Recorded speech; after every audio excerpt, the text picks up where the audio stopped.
Bonjour chers camarades boursicoteurs, j'espère que vous allez bien. Vendredi dernier, je vous ai fait une vidéo pour vous expliquer la banqueroute de la SVB, la Silicon Valley Bank, et au courant de la fin de semaine, il s'est passé plusieurs choses en lien à cette banqueroute. Alors, cette vidéo a pour but de faire une mise à jour sur ma vidéo de vendredi dernier. Si vous ne l'avez pas visionnée, je vous invite à le faire maintenant parce que c'est dans cette vidéo que je vous explique pourquoi la SVB est entrée en banqueroute. Alors aujourd'hui, la question qu'on va se poser, c'est à savoir si d'autres dominos vont tomber après la SVB, la Signature Bank of New York. Est-ce qu'il va y avoir d'autres banques qui vont faire faillite? Est-ce que le système bancaire américain est en danger? Est-ce que les mesures qui ont été introduites au courant de la fin de semaine sont suffisantes pour stopper la contagion dans le système bancaire américain? C'est ce dont je vous parle aujourd'hui. Alors, ce qui est important de comprendre, c'est qu'au cours de la fin de semaine, il y avait essentiellement deux camps qui se sont affrontés. Un camp était plus imposant ou plus volubile que l'autre, c'est-à-dire le camp qui favorisait une intervention de l'État, du gouvernement pour sauver la SVB. Dans ce camp, vous retrouviez des gens comme Bill Ackman, des gens comme Lawrence Summers qui essentiellement, son argument était de dire ce n'est pas le temps d'entrer dans des débats philosophiques sur l'aléa moral que pourrait introduire le gouvernement, mais c'est le temps d'agir. Pourquoi il faut agir? Parce que plusieurs entreprises étaient à risque de banqueroute aussi parce que ces entreprises étaient fortement exposées à la SVB. Ces entreprises avaient beaucoup de liquidités dans l'entreprise. Alors voici quelques noms d'entreprises qui étaient exposées à la SVB. Roku, qui est très connu, donc qui avait 500 millions en dépôt à la banque, et d'autres moins connus comme Cohu, qui elle avait 12 millions dans la banque SVB. Par exemple, il faut comprendre aussi que c'était une contagion qui avait le potentiel d'être internationale. Regardez ici une entreprise AdTech Firm au Canada qui avait 90% de ses liquidités dans SVB. De l'autre côté, plusieurs se sont montrés sceptiques à l'intervention du gouvernement en pointant du doigt la mauvaise gestion qu'a fait l'entreprise par rapport au risque de taux d'intérêt. Contrairement aux autres institutions financières qui mettent en place des interest rate swap pour se protéger de la variation des taux d'intérêt, on le sait d'autant plus que la Réserve fédérale américaine a resserré rapidement sa politique monétaire. C'était essentiel d'avoir ce genre de contrat pour se protéger justement de la chute du prix des obligations, alors que la SVB n'avait aucunement ce genre de protection, ce qui veut dire qu'il y avait des lacunes majeures au niveau de la gestion de la banque.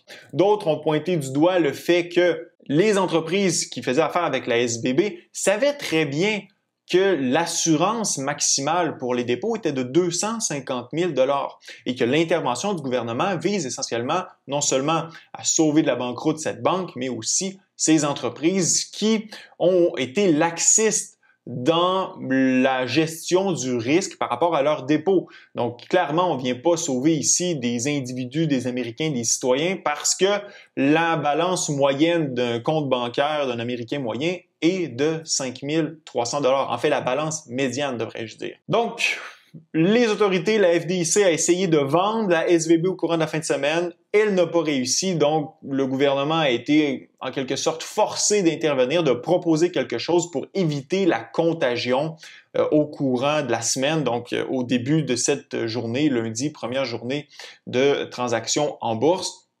Des mesures ont été proposées dimanche soir. Quelles étaient ces mesures? Essentiellement, on venait sauver les dépôts des entreprises qui faisaient affaire avec les SVB. Donc, tout le monde allait avoir accès à son argent à partir d'aujourd'hui, à partir de lundi, donc ce matin, pour s'assurer que les entreprises puissent continuer de payer leurs employés, payer leurs factures, payer leurs loyers pour continuer leurs opérations. Bref. Quelle est cette mesure, cet outil qui a été proposé? Essentiellement, on permet aux banques qui sont en difficulté de mettre en pension les actifs en difficulté à leur prix nominal. Donc, peu importe si l'obligation a perdu 10 ou 20 % de sa valeur, la banque peut la déposer auprès de la Fed, recevoir en liquidité la valeur de l'obligation, même si au prix du marché, l'obligation a perdu beaucoup. On reçoit l'équivalent de sa valeur nominale et on peut mettre en pension ses actifs pendant 1 an, ce qui permet aux banques qui ont de la difficulté et Dieu sait qu'il en a plusieurs. Regardez ici ce graphique qui expose justement la difficulté dans laquelle ou la situation dans laquelle peuvent être plusieurs banques actuellement.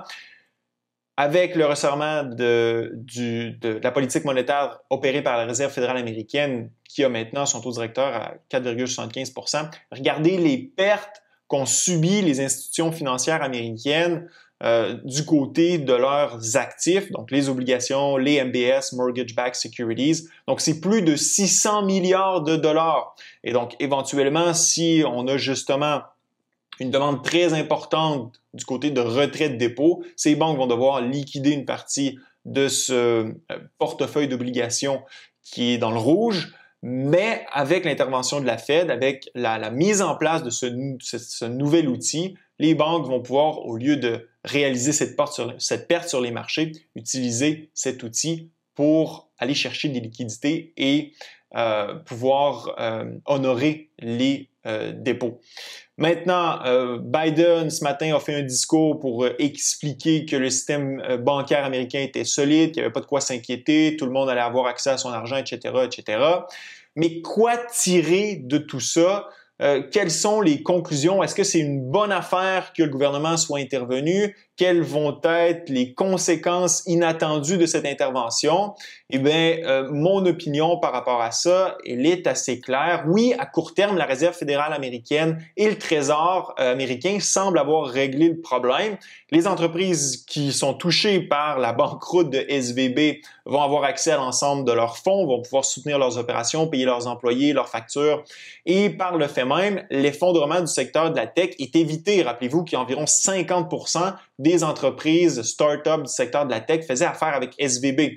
En plus, les probabilités de voir une ruée sur les banques sont grandement minimisées. Donc, clairement, ce matin, même si certaines banques ont eu de la difficulté, ce n'est pas widespread, ce n'est pas généralisé. Par contre, lorsqu'on y réfléchit un peu plus, on réalise que la Réserve fédérale américaine, en intervenant, n'a fait que pelleter le problème en avant, comme toujours. En agissant ainsi, le gouvernement et la Fed ont augmenté l'aléa moral dans le système. Oui, Larry Summers nous disait que c'était pas le temps de discuter ou d'avoir de discussions philosophiques là-dessus, mais c'est un élément important de cette intervention. Si vous êtes un déposant, vous en déduisez maintenant qu'essentiellement toutes les institutions bancaires aux États-Unis, même celles qui ne posent pas de risque systémique, ont le potentiel d'être too big to fail et que peu importe la somme que vous avez en dépôt, celle-ci a le potentiel d'être assurée. Donc, l'assurance du FDIC de 250 000 est essentiellement tombée. Elle devient maintenant illimitée.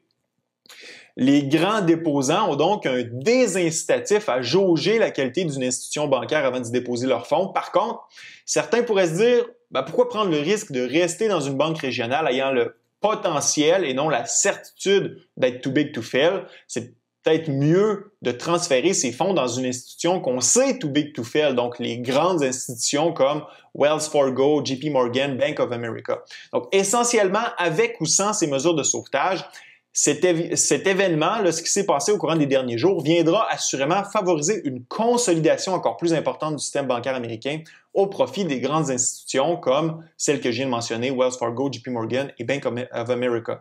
Donc, on pourrait voir une continuation de la ruée sur les banques régionales vers les grandes institutions, même si cette course au dépôt pourrait être moins frénétique que s'il avait été, si le gouvernement n'avait pas intervenu. Maintenant, si vous êtes une banque, qu'elle soit régionale ou pas, vous comprenez que peu importe votre incompétence ou votre gestion déficiente du risque, comme SVB, les fonds des déposants sont garantis par le gouvernement. Donc, vous avez donc un incitatif supplémentaire à prendre plus de risques pour augmenter vos profits et payer de plus gros bonus à la gang d'incompétents qui gèrent la banque. Au final, si votre banque s'écroule, vous savez que les déposants seront sauvés, les propriétaires ne le seront peut-être pas, comme dans ce cas-ci, les détenteurs d'actions ou les détenteurs de dettes n'ont pas été sauvés, mais les gestionnaires auront amplement le temps pour se verser des bonus et des salaires, les salaires nécessaires pour soutenir leur train de vie.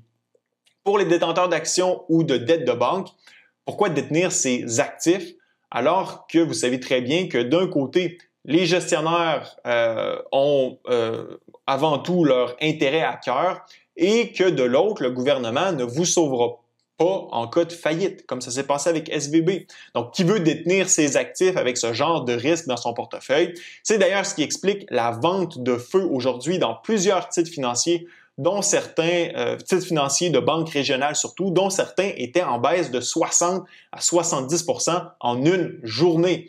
Le gouvernement a beau dire que ce n'est pas un bail-out, c'en est un. La Fed permet aux banques en difficulté d'avoir accès à toute la liquidité qu'ils ont besoin afin de couvrir les retraits des déposants en échange d'une mise en pension d'une année d'actifs toxiques ou largement dépréciés à leur valeur nominale. Donc, en quoi ceci n'est pas un renflouage des banques en difficulté de par leur mauvaise gestion du risque à l'égard de leur portefeuille d'actifs? En plus, les banques qui ont accès à cette mesure spéciale introduite par la Fed vont lever le voile sur leurs difficultés financières et fort probablement créer plus de volatilité dans le système financier si elles utilisent cet nouvel outil qui est introduit par la Fed. Donc, avec l'intervention du président pour communiquer à tout le monde que le système bancaire est solide, comment ne pas y voir justement une réaction face à un système financier qui est de plus en plus fragile avec le resserrement monétaire opéré par la Fed. Bref, cette banqueroute de SVB, ça m'apparaît comme un événement d'importance systémique. Reste à voir quel sera le prochain domino qui va tomber parce que force est d'admettre que d'autres dominos vont tomber. Rappelez-vous que Bear Stearns s'est effondré en mars 2008, que Lehman Brothers a suivi à l'automne 2008 et que la panique a suivi sur les marchés boursiers. Le marché des obligations nous envoie un signal très fort que quelque chose vient de briser et que le resserrement monétaire de la Fed est probablement terminé. L'obligation 2 ans est en baisse de 100 points de base sur 3-4 jours, ce qui est un changement massif. C'est d'ailleurs pourquoi la bourse a rebondi malgré les événements de la fin de semaine. La vague du tsunami se rapproche, chers camarades. Que va-t-il arriver avec l'inflation toujours à 6% si la Fed jette la serviette à ce point-ci? En même temps, cette mesure de sauvetage des banques pourrait permettre à la Fed de poursuivre son resserrement monétaire et de soutenir les banques en difficulté en même temps. Donc, en fait, tout ça va dépendre des données de l'inflation demain matin. Alors, on s'en reparle dans la prochaine vidéo. Laissez-moi savoir dans la zone de commentaires ce que vous pensez de toute cette saga entourant la SVB. Ce fut un plaisir d'être avec vous. À la prochaine.